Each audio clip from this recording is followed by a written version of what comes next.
پر بھی کام کر سکتے تھے۔ الوان نے نوجوانوں کو سمجھایا کہ دنیا بہت تیزی سے بدل رہی ہے اور ہمیں اپنی زبان کو جدید ٹیکنالوجی سے جوڑنے کی ضرورت ہے۔ اس نے انہیں بتایا کہ کیسے جدید کمپیوٹرز اور سافٹ ویئرز ہماری مدد کر سکتے ہیں۔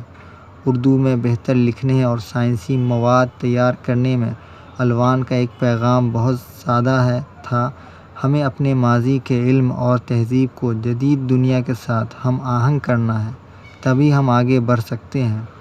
الوان کے اسٹوڈیو میں روزانہ نئے خیالات پر بحث ہوتی تھی۔ وہاں پر ہر عمر کے لوگ آتے، بچے، نوجوان اور بوڑھے، سب اپنی اپنی جگہ پر کچھ نہ کچھ سیکھنے اور سکھانے کے لیے آتے تھے۔